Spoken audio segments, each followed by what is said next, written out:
ফেরাউন তো গেছে, ওরা আওলাদ আছে না নাই? আছে না নাই? পৃথিবীতে প্রথম হত্যার রাজনীতি চালু করেছে ফেরাউন। প্রথম হত্যার রাজনীতি কে চালু করেছে? ফেরাউন। কেমনে? এট এ টাইম সে 40,000 শিশুকে হত্যা করেছে। শিশুকে, নবজাতক, মার পেট থেকে ছেলে হয়েছে। ইউসাব্বিহুনা আবনাআকুম, আছে না? এখানে হাফেজে কোরআন তো আছে। ইউসাব্বিহুনা আবনাআকুম ওয়া ইস্তাহয়ুনা নিসাআকুম। ছেলে সন্তানগুলোকে জবাই করেছে কেন? মুসার জন্ম ঠেকাতে হবে। আল্লাহ বললেন, ফেরাউন হত্যার রাজনীতি শুরু করলি, যত গুনাহ তোর আওলাদরা করবে, মানে কি হত্যা রাজনীতি যারা করবে সব গুনার একটা ভাগ তোর কপালে আসবে। ঠিক কিনা? 40,000 শিশুকে হত্যা করার পরেও সে মুসার জন্ম কি ঠেকাতে পারছে? কে পাঠাইছেন? আসতে বলবেন না কে পাঠাইছেন? সে আল্লাহ তো নাই। আসতে বলবেন না আছে না নাই? ইব্রাহিম আলাইহিস সালামকে আগুন থেকে বাঁচিয়েছেন কে? মুসা আলাইহিস সালামকে উত্তাল খরস্রোতার দরিয়া পার করিয়ে দিয়েছেন কে? সে আল্লাহ নাই? আছেন না নাই? হতাশার কোনো কারণ নাই, সাহায্য আসবে। শর্ত হলো 1 নাম্বার, ঈমান সলিড। ঈমান কি? সুদ মার্কা, ঘুষ মার্কা, জেনা, ব্যভিচার, মদের বোতল, এগুলো থেকে মুক্ত হয়ে নির্ভেজাল ঈমান আমরা আনবো। জোরে বলি ইনশাআল্লাহ। ফেরাউন কি প্ল্যান করলো? সেই প্ল্যানে শেষ পর্যন্ত টিকতে পারলো না, হলো না। আমি কি দোয়া করে দেব নাকি? যে লোকগুলো ওঠে কেন, কি সমস্যা কি? 2-1 করে যে ওঠে, জরুরত না, জরুরত তো হলে তো সমস্যা। একটু বসেন না, একটু বসেন। খুব চাপ হলে একটু নখটা মোচা করবেন। 1 নাম্বার 2 নাম্বার বলবেন, দয়া করে কেউ 3 নাম্বার বলবেন না। 3 নাম্বার মানে কিন্তু বিড়ি খাওয়া। এই বিড়ি খাওয়ার নেশাও কিন্তু কম না, মারাত্মক। একটু বসেন না, আর একটু সময় আমি চাচ্ছি আপনাদের কাছ থেকে। এখানে শুধু আপনি শুনছেন না, আমার কথাগুলো কিন্তু এই মিডিয়ার মধ্য দিয়ে আগামীকালকে কোটি মানুষের মাঝে চলে যাবে। এই জন্য আমাকে সেই রকম চিন্তা মাথায় নিয়ে কথাগুলো বলতে হয়। এবং আমার এই 22-23 বছরের আলোচনার জীবনে আমি কখনো কোনো আলোচনায় কোরআন এবং হাদিস সামনে না নিয়ে আমি কথা বলিনি। যারা আমার আলোচনা শুনেছেন, আমার আলোচনার ভিতরে আয়াত থাকে, হাদিস রাখার চেষ্টা করি। কারণ সবচেয়ে শ্রেষ্ঠ কথা কার কথা? শ্রেষ্ঠ আয়াত কার আয়াত? আমার দেশে বহু আলোচক আছে, তারে নারে বান্দরে কলা খাইছে ইন্দুরে। 2 ঘন্টা বক্তৃতা, কাইন্দা কুন্দা সব শেষ। শ্রোতাকে বলা হয় বুঝলেন কি? কানলাম তো ঠিকই, বুঝি নাই কিছু। এরকম আছে না নাই? মানে কান্দে কেন তাও জানে না। কিছু শিক্ষা নিয়ে যেতে হবে। তাহলে ঈমান থাকতে হবে সুদ মুক্ত, ঈমান থাকতে হবে জেনা মুক্ত, ঈমান থাকতে হবে দুনিয়ার দল করে ঈমান করা যাবে না, আল্লাহর দল করে ঈমান আনতে হবে। আমার ভাইয়েরা, মিস্টার ফেরাউন করলো কি? মুসা আলাইহিস সালামকে নিশ্চিহ্ন করার জন্য কত হাজার শিশু, কত হাজার শিশু, 40,000 শিশুকে হত্যার পরিকল্পনা নিয়ে হত্যা পর্যন্ত করে ফেলে দিয়েছিল। আল্লাহ বলছেন, না রে ফেরাউন, তুই বুঝলি না, আমার মুসাকে আমি দুনিয়াতে পাঠাবো।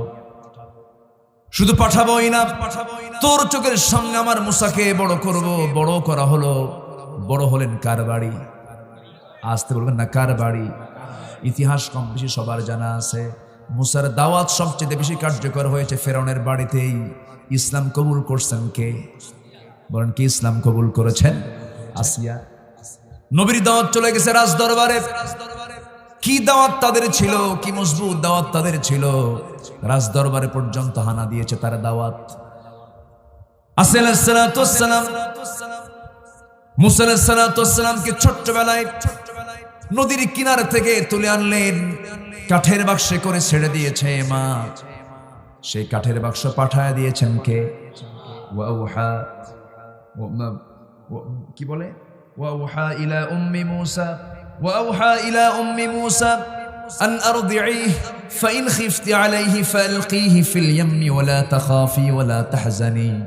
হে মুসার মা, চিন্তা করো না, সন্তান ডেলিভারি হয়ে যাক। সন্তানটাকে আস্তে করে ডেলিভারি করার পরে কাঠের বাক্সে ভর্তি করে তুমি সাজিয়ে দাও, সমুদ্র বক্ষে তুমি ছেড়ে দাও। তুমি কোনো চিন্তা করবে না, তোমার সন্তানকে আমি সময়ের ব্যবধানে তোমার কোলে আমি আল্লাহ আবার পৌঁছায়া দেব। জোরে বলি সুবহানাল্লাহ। বিপদ দেন কে? উদ্ধার করেন কে? সুখ দেন কে? দুঃখ দেন কে? দুঃখের পরে আবার সুখটা দিয়ে দেন কে? বাপ মারা যায়, শোকাহত, বাবার জন্য পেরেশান হয়ে বারবার অস্থির হয়ে কান্দে, ওইদিকে তার ঔরস থেকে আল্লাহ তাআলা আরেকটা ছেলে সন্তান দিয়ে দেন। ছেলে সন্তান দেখলে পরে কলিজা ভরে যায়, আলহামদুলিল্লাহ বলে। এই সুখগুলো কে দিয়েছেন? আল্লাহ দিয়েছেন।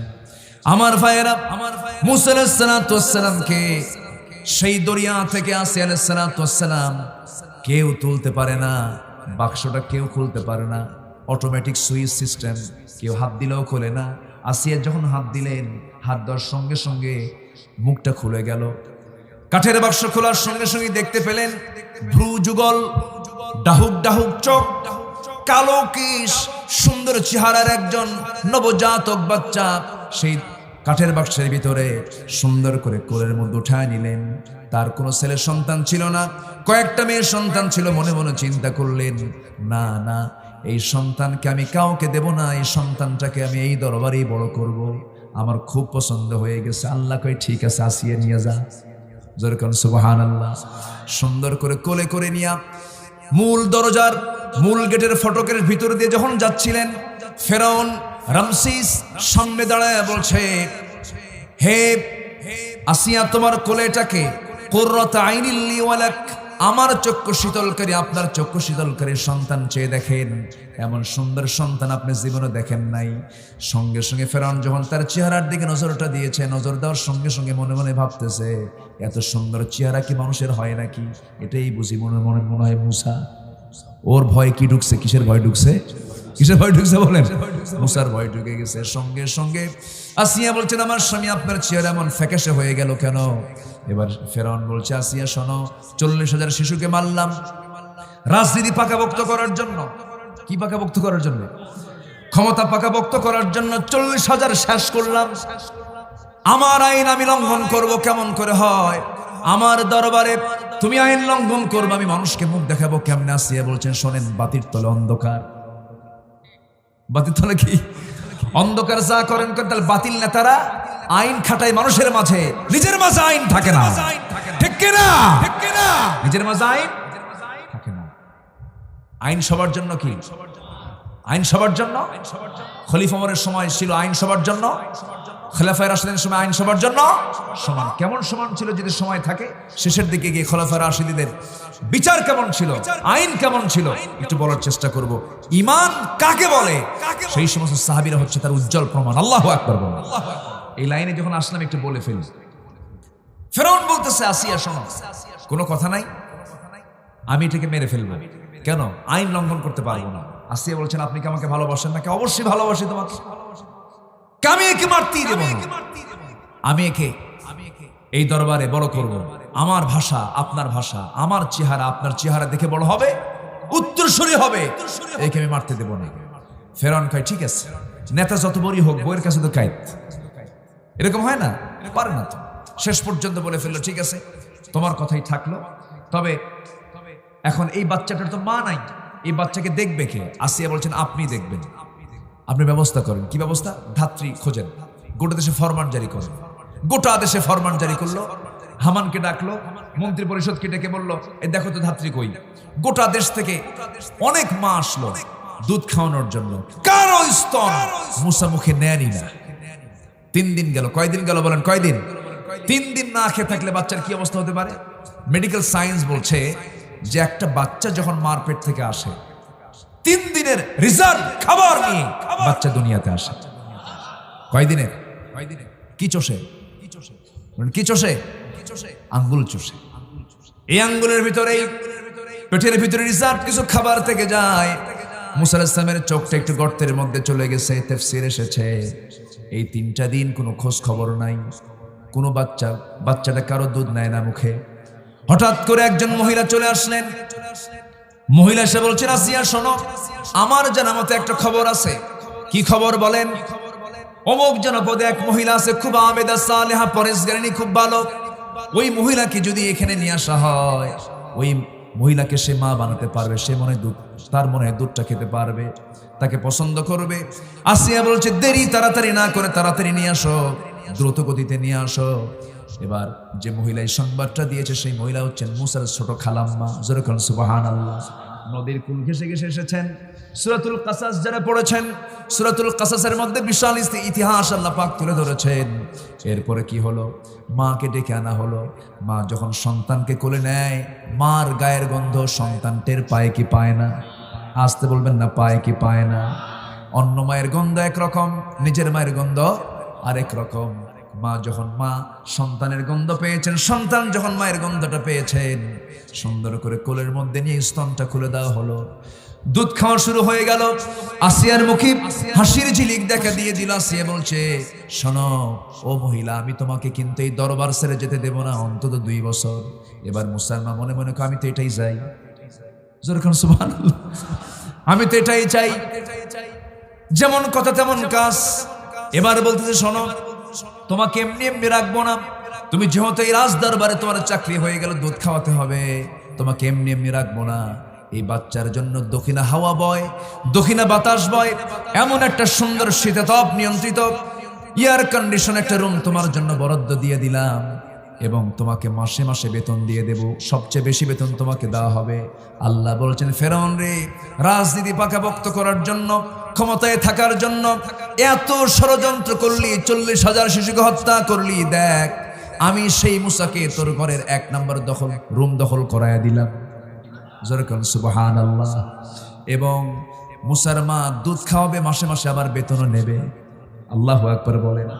দুধ খাওয়ানো মায়ের দায়িত্ব আছে না নাই? বেতনটা বোনাস। বেতনটা কি? বোনাস। দুধ খাওয়ানো হলো, টাকাও কামাই হলো, বাড়িও দখল হয়ে গেল। 2 বছর বয়স হয়ে গেল। একটা দিন ফেরাউন ভুল করেও আসিয়া আলাইহিস সালামের কোল থেকে মুসাকে কোলের মধ্যে নেয় নাই। একদিন বলছে, আমার স্বামী আপনি এত বড় পাষাণ, বাচ্চা দেখলে কোলেও নেন না, আপনি কিসের মানুষ? কে দাও তো বাচ্চা।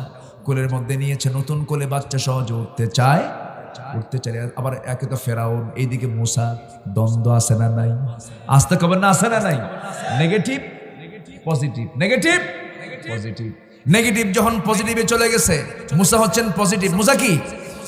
পজিটিভে যখন নেগেটিভ লাগতে চায় কি হয়?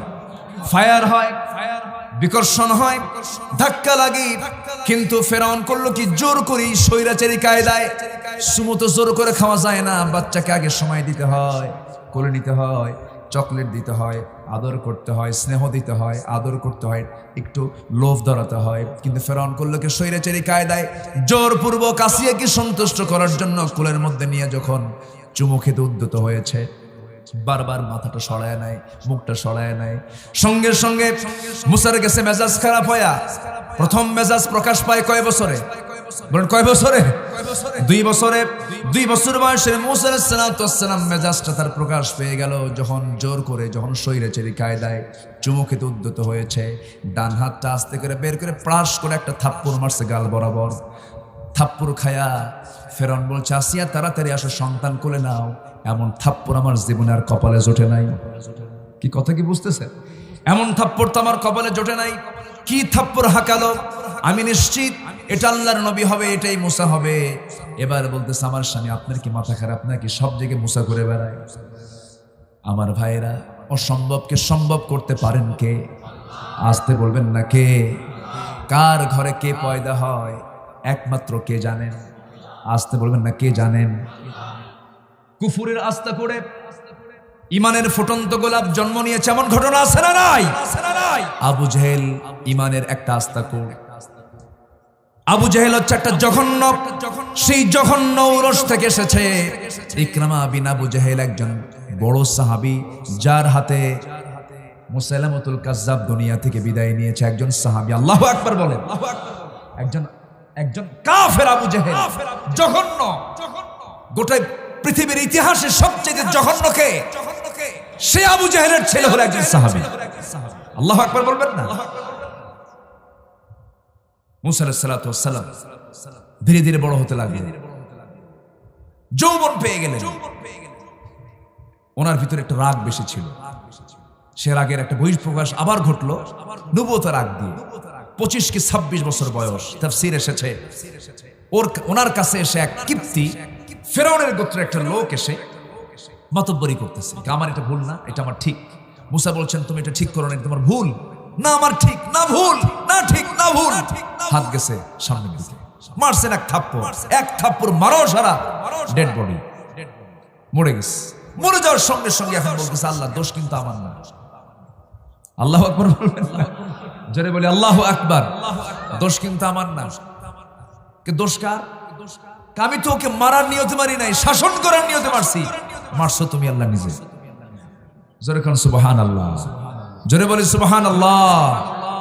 কিন্তু বলা হলো না মুসা তুমি এখানে থাকতে পারবা না, হত্যার হুলিয়া জারি হয়ে গেছে, নবীর বিরুদ্ধে ফাঁসির অর্ডার। নবীর বিরুদ্ধে কিসের অর্ডার? ফাঁসির অর্ডার। তাহলে নবীরা কিসের অর্ডার খাইছে? বলেন কিসের অর্ডার খাইছে?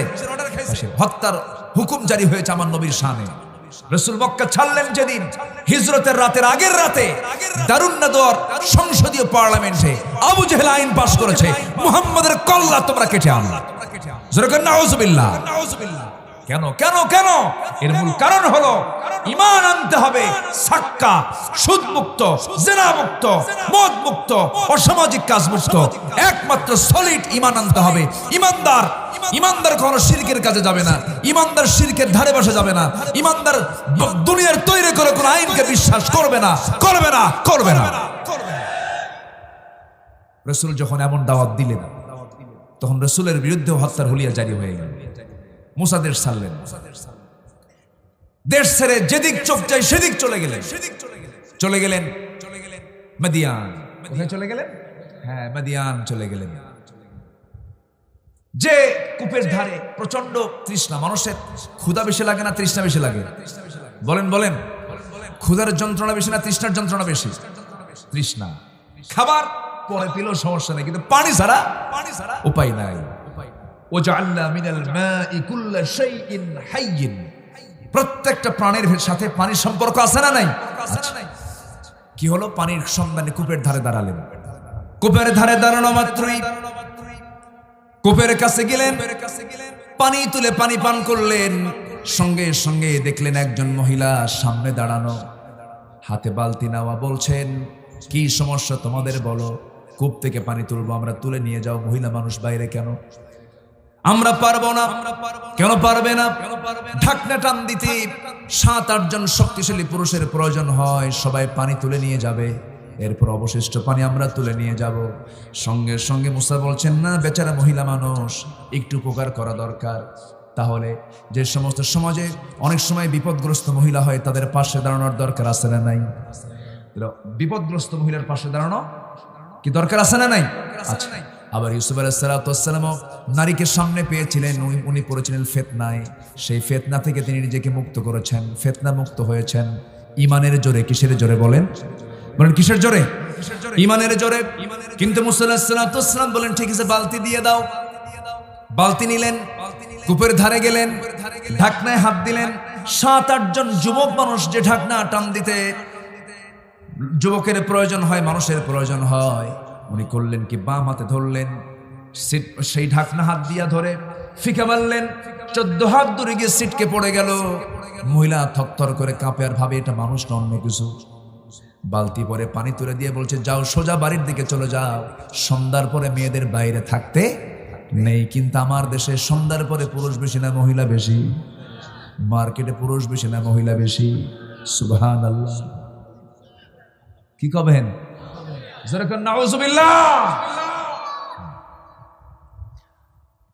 মুসা আলাইহিস সালাম পাঠায়া দিলেন।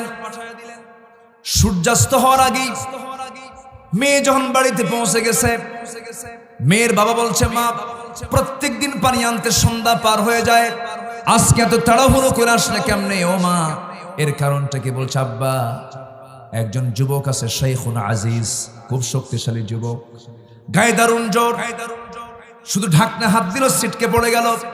বৃদ্ধ পিতা বলতেছেন, আমার কলিজার টুকরা মেয়ে, তুমি আমার বড় মেয়ে, আগামীকালকে তুমি যাবে, আমার সালামটা জানায় বলবে আমি তাকে দাওয়াত দিলাম, সে যেন আমার বাড়িতে চলে আসে। পরের দিন গিয়ে সালাম দিয়ে বলছেন, ও যুবক, তোমাকে আমার আব্বা সালাম দিয়েছেন, আবিনা শাইখুন কাবীর, আমার বাপ খুব বুড়া মানুষ, চোখে কম দেখে, চামড়াগুলো কুঁচকে গেছে, দাওয়াত দিয়েছেন তিনি, আপনি কি আমাদের বাড়িতে যাবেন নাকি? মুসা মনে মনে চিন্তা করতেছে, আমি তো ফেরারি হয়ে গেছি, দেশ থেকে পালায়ে চলে আসছি, হিজরত করে আসছি, আমি তো একটা শেল্টার দরকার, পরিচিত একটা বাড়ি দরকার। তিনি মনে মনে চিন্তা করেন, ভালোই হলো। এবার বলছেন, মহিলা, আমি তো তোমাদের বাড়িতে যাব, কিন্তু কেমনে যাবো, বাড়ি তো চিনি না। এবার মহিলা বলতেছে, আপনি কোনো চিন্তাই করবেন না, আমি সামনে সামনে যাব, আপনি আমার পিছে পিছে আসবেন, সামনে সামনে চলবো আমি, আমাকে ফলো করে আমার বাড়ির দিকে চলে আসবেন, আপনার চিনতে কোনো কষ্ট হবে না। মুসার চোখ গেছে বড় হয়া, এত বড় চোখ বানায় বলতেছে, এই মহিলা তুই কি কইলি আমারে, তুই আমারে কি কইলি, তুই সামনে থাকবি আর আমি পিছে পিছে থাকবো? অসম্ভব বাবা, তুই আমার সামনে থাকতে পারবি না, কারণ তুই আমার সামনে থাকলে তোর দিকে আমার নজর চলে যাবে, আমার চোখের গুনাহ হবে, অতএব আমি সামনে যাব, তুই পিছে আয়। এদেশের 18 কোটি মুসলমান আজকে পুরুষের পিছে না মহিলার পিছে, ভালো করে কন, পুরুষের পিছে না মহিলার পিছে? বলে আসতে কন, মহিলার পিছে না পুরুষের পিছে? বাংলাদেশের একটা মসজিদ কি খুঁজে পাবেন কোথাও কি ইমাম মহিলা আছে? বলেন, ইমাম মহিলা আছে? নামাজ পড়াবে কে? বলেন, নামাজ পড়াবে কে? নারী না পুরুষ? পৃথিবীর সমস্ত আম্বিয়া কেরাম সবাই ছিলেন, নবীরা ছিলেন, সবাই নারী না পুরুষ? মুসা বলছেন, তুমি আমার পিছে আসো, আমি সামনে যাব, কিন্তু আমার সঙ্গী যাওয়ার সময় আরো 2টা শর্ত, কোনো কথা বলা যাবে না, প্রয়োজনীয় কথা ছাড়া কোনো নিক্ষণ সুরে কোনো কথা বলা যাবে না। আমি যখন ভুল করব শুধু বলবেন আপনি ডানে যান, বামে যান, ডান বাম এই 2 শব্দ ছাড়া কোনো উচ্চারণ, অন্য কোনো শব্দ বলা যাবে না। এবার মহিলা মনে মনে চিন্তা করে, গতকালকে দেখলাম শক্তিশালী যুবক, আজকে দেখি চরিত্রবান যুবক, সে থাকে না, খুব সুন্দর চরিত্র। চলে গেছেন বাড়িতে, বৃদ্ধ লোকের সঙ্গে দেখা হয়ে গেল। বৃদ্ধ লোকটা দেখিয়ে বলতেছি, হে যুবক, তোমাকে আমি সম্বোধন জানিয়েছি, সালাম জানিয়েছি, তুমি এসেছো, আলহামদুলিল্লাহ, তবে যুবক তোমার নাম কিন্তু মুসা। এই কথা শোনার সঙ্গে সঙ্গে থমকে দাঁড়ালেন, জীবনে কথা হলো না, দেখা হলো না, আমার নামটা এই লোকটা জানলো কেমনে? ফেরাউনের লোক নাকি? কি কথা কি বুঝতেছেন আপনারা? চিন্তা একটা আছে না নাই? নবীদেরকে ওই পেরেশানির মধ্যে কে রেখেছেন? আসতে বলবেন না, কে রেখেছেন? আল্লাহ রেখেছেন। বিশাল বড় পেরেশানি। এবার ওই বৃদ্ধ লোকটা বলতেছে, ও মুসা, শুধু তোমার নামটাই আমি জানি তা নয়, তোমার কামটাও জানি। কি থাপ্পুর মারছো, মানুষ মরে গেছে, এরপরে আসছো? এবার তিনি জড়সড় হয়ে গেলেন। এবার বলছেন, শোনো ও মুসা, তুমি যার সামনে দাঁড়িয়ে কথা বলতেছো, এই লোকটা সাধারণ বুড়োর কাতারের বুড়ো একজন নয়, আমি সাধারণ কোন একজন ব্যক্তি নই। তুমি যে শহরে এসেছো, যে জনপদে এসেছো, এই মাদিয়ান নামক জনপদের আমি হলাম আল্লাহর পয়গম্বর। আল্লাহ তাআলা আমাকে নবী করে পাঠিয়েছেন। ওয়া ইলা মাদিয়ানা আখাহুম শুআইবা, আমি হলাম শুআইব আলাইহিস সালাতু ওয়াস সালাম। মুসা খুব খুশি হয়ে গেলেন, হাতটা আগায় জড়ায়া ধরে আলিঙ্গন করে বলছেন, আমার জীবন ধন্য হলো, নবীর সঙ্গে সাক্ষাৎ হলো। সেই সময় মুসা আলাইহিস সালাম নবী হয়েছেন নাকি? নবী হন নাই। সাক্ষাৎ হলো, জড়ায়া ধরলেন।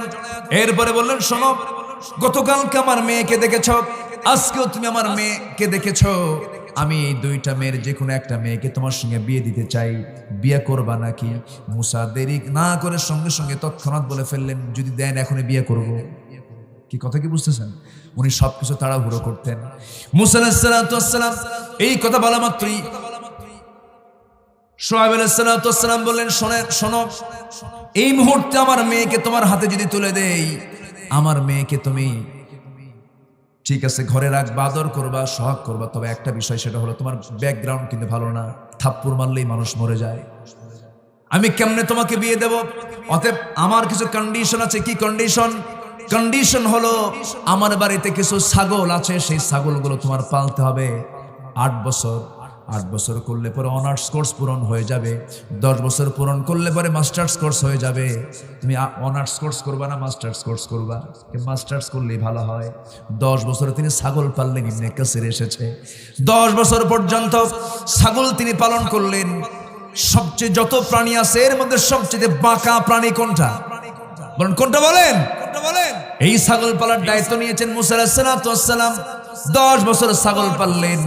সর্বশেষ দিন যেদিন তিনি ছাগলগুলো নিয়ে বাড়ি থেকে কি বলে মাঠ থেকে যখন বাড়ির দিকে যাবেন, একটা ছাগল পাল থেকে লাফ মেরে অন্যদিকে দৌড় মেরেছে। সেই ছাগলটাকে ধরার জন্য মুসাও দৌড় পিছে পিছে। আল্লাহ নবীদের গায়ের শক্তি কম না বেশি? দৌড়ায় দৌড়ায় সেই বিচ্ছিন্ন হয়ে যায় ছাগলটা, শক্ত করে রাগের ঠেলায় ধরে ফেলেছেন। দুই পা শক্ত করে উঁচুতে ধরেছেন, এক আছাড়ে মেরে ফেলবেন, এক আছাড় মারবেন। আমার শরীর তুই ঘামালি, তুই লাইন চুতো হলি কেন? তুই পাল থেকে দৌড় মারলি কেন? এক আছাড়ে মারবেন। কিন্তু লক্ষ্য করে দেখেন ছাগলটার লোমকূপ থেকে টপ টপ করে সেই লোমকূপ থেকে ঘামগুলো ঝরতেছে এবং থরথর করে কাঁপতেছে। ছাগলটার চোখ মুখের চেহারায় চরম ভয়ের ছাপ।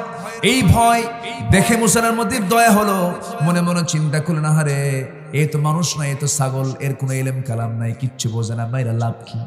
দুই পা ছেড়ে দিয়া কোলের মধ্যে নিয়ে তিনি প্রাণীর প্রতি তিনি আদর দেখালেন, মোহাব্বত করলেন, ধৈর্য ধরলেন। আল্লাহ বলেন, মুসা তোমার রাগ কমে গেছে, আমি তোমার নবুয়ত দিয়ে দিলাম। জোরে কান সুবহানাল্লাহ, আর জোরে কান সুবহানাল্লাহ। আমার ভাইয়েরা, তাহলে ঈমান আনার একটা গুরুত্বপূর্ণ দিক হলো ঈমানদার ধৈর্যহীন হবে না ধৈর্যশীল হবে? ধৈর্যহীন না ধৈর্যশীল? ধৈর্যশীল হতে হবে। ধৈর্যের মধ্যে ঈমান আছে, ধৈর্যহীনতার মধ্যে কোনো ঈমান নাই। আমার বন্ধুগণ, আমি যে বিষয়টা নিয়ে কথা বলছিলাম, আজকের মূল সাবজেক্টটা হচ্ছে ঈমান। সেই ঈমানটা হবে ভেজাল না নির্ভেজাল? ভেজাল না নির্ভেজাল? যে ঈমানদার সে কি নামাজি হবে না বেনামাজি হবে? নামাজি না বেনামাজি? 5 ওয়াক্ত নামাজ পড়বেন কারা কারা একটু হাত তুলে দেখান তো দেখি। জোরে বলি ইয়া আল্লাহ, আরো জোরে বলি ইয়া আল্লাহ, ইয়া রহমান। আমাদেরকে 5 ওয়াক্ত সালাত জামাতের সাথে আদায় করার তৌফিক তুমি আল্লাহ দিয়ে দাও। জোরে বলি আমিন, আরো জোরে আমিন। হাত নামান। কষ্ট পাচ্ছেন? আর একটু চালাবো? আচ্ছা, 4টা কাজ। কয়টা কাজ বলেন? 1 নম্বর হলো ঈমান। সেটা কি ভেজাল না নির্ভেজাল? সুদ না সুদ মুক্ত? জেনা না জেনা মুক্ত? মদ না মদ মুক্ত? দুনিয়ার আইন না আল্লাহর আইন? ব্যাস, ঈমানটা এই পার্টটা শেষ করলাম। ওয়াহাজারু, যারা হিজরত করবে। হিজরত শব্দের বহু অর্থ আছে। ত্যাগ স্বীকার করা, স্যাক্রিফাইস করা, কোরবানি করা। একটা সূরা আছে সূরাতুল কাহাফ, নাম শুনেছেন তো? কাহাফ মানে হচ্ছে দ্য কেভ, গুহা, গুহাবাসী। ওই গুহার ভিতরে এখনো কিছু আল্লাহর পছন্দের বান্দা শুয়ে আছে। কিয়ামত পর্যন্ত তারা ঘুমাবে, তারা জান্নাতি। জোরে বলেন সুবহানাল্লাহ। কেন তারা এই কাজটা করেছিলেন? ওয়াহাজারু, তারা হিজরত করেছিলেন। কেন?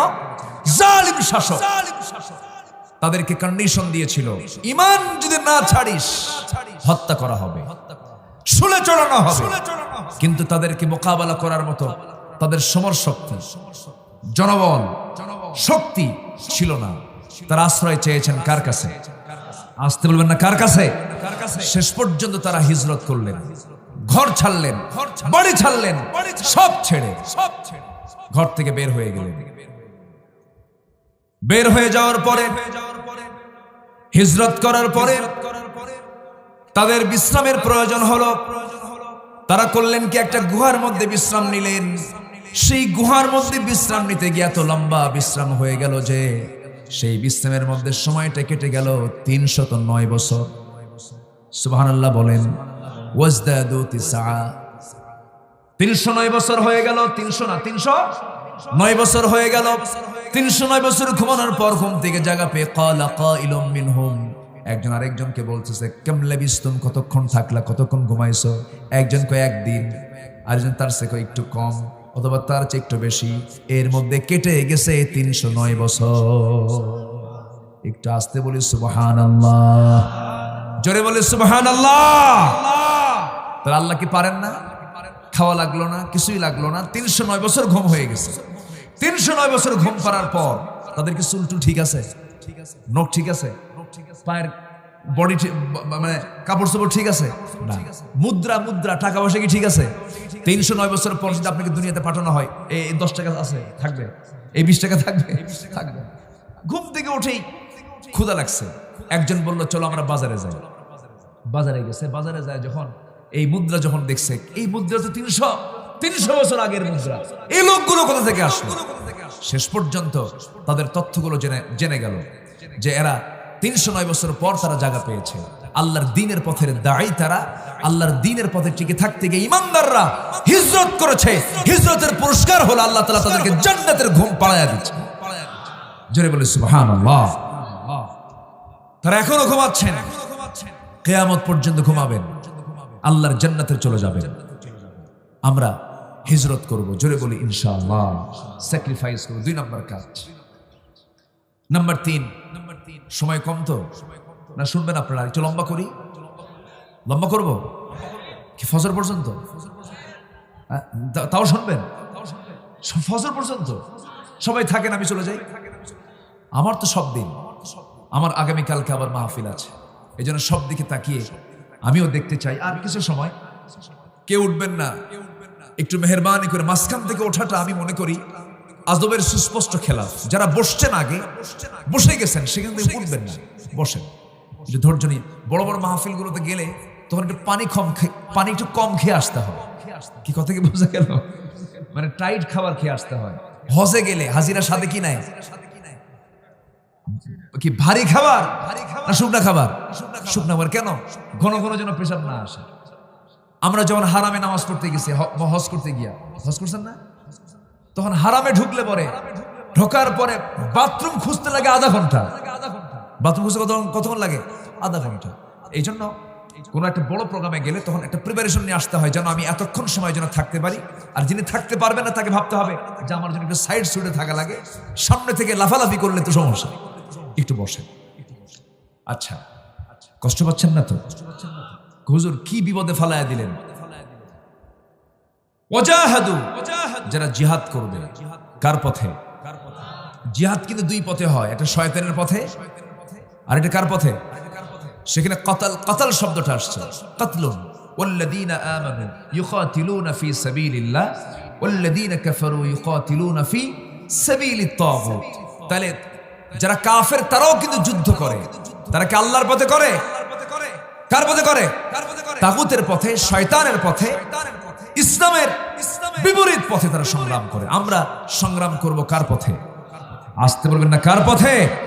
রাসূল কি সংগ্রাম করেছেন? আসতে কয়। রাসূল কি জিহাদ করেছেন? বদর যুদ্ধের প্রথম কাতারে কে? বলেন। মুহাম্মদ সাল্লাল্লাহু। উহুদ যুদ্ধের প্রথম কাতারে কে? মুহাম্মদ সাল্লাল্লাহু। খন্দকের যুদ্ধের প্রথম কাতারে কে? মুহাম্মদ সাল্লাল্লাহু আলাইহি ওয়াসাল্লাম। রাসূল কি পিছনে ছিলেন? আজকের নেতারা মারামারি লাগলে সামনে থাকে না পিছনে থাকে? আসতে কয়। সামনে না পিছনে? লাগছে মারামারি, বলে কর্মীরা আগায় যাও, প্রয়োজনে লোক পাঠাবো। প্রয়োজনে কি? লোক পাঠাবো। যত রক্ত লাগে দেব, প্রয়োজনে লোক পাঠাবো। আছে না নাই? রাসূল কেমন ছিলেন? না, রাসূল আগে মার খেয়েছেন। জোরে বলি সুবহানাল্লাহ। আগে মার খেয়েছেন মুহাম্মদ সাল্লাল্লাহু আলাইহি ওয়াসাল্লাম। ওয়াজাহাদু ফি সাবিলিল্লাহ, যারা আল্লাহর রাস্তায় জিহাদ করবে, মাল দিয়ে, জান দিয়ে। জিহাদ মানে আমাদের দেশে ভুল বোঝানো হয়। জিহাদের কিছু বিকৃত ব্যাখ্যা আছে না নাই? এবং জিহাদ নিয়ে কিছু বাজে কথাও আমাদের সুশীল সমাজের কিছু লোক বলে থাকে। জিহাদকে যারা নেগেটিভ সেন্সে দেখবে তার ঈমান থাকবে না। জিহাদকে যারা নেগেটিভ মাইন্ড মনে করবে তাদের ঈমান নাই। কারণ আদর্শ মুজাহিদ ছিলেন মুহাম্মদ সাল্লাল্লাহু আলাইহি ওয়াসাল্লাম। আমি যে বিপদে পড়ে গেলাম, লোকজন না বলেই ওঠে দোয়া দোয়া হ্যাঁ চলবে? জোরে বলি ইনশাআল্লাহ। বলেন তো সবাই আল্লাহ, আরো জোরে আল্লাহ, আরো জোরে আল্লাহ। সুবহানাল্লাহ আলহামদুলিল্লাহ লা ইলাহা ইল্লাল্লাহ। সুবহানাল্লাহ জোরে, সুবহানাল্লাহ আলহামদুলিল্লাহ লা ইলাহা ইল্লাল্লাহ। তুমি বাঁচাও, তুমি মারো, অবিরত ক্ষমা করো। তুমি বাঁচাও, তুমি মারো, অবিরত ক্ষমা করো। ধরার যে জন তাকেই ধরো, ঠিক কিনা? ধরার যে জন তাকেই ধরো। তোমার মুঠোয় সবই আল্লাহ। সুবহানাল্লাহ আলহামদুলিল্লাহ লা ইলাহা ইল্লাল্লাহ। সুবহানাল্লাহ আলহামদুলিল্লাহ।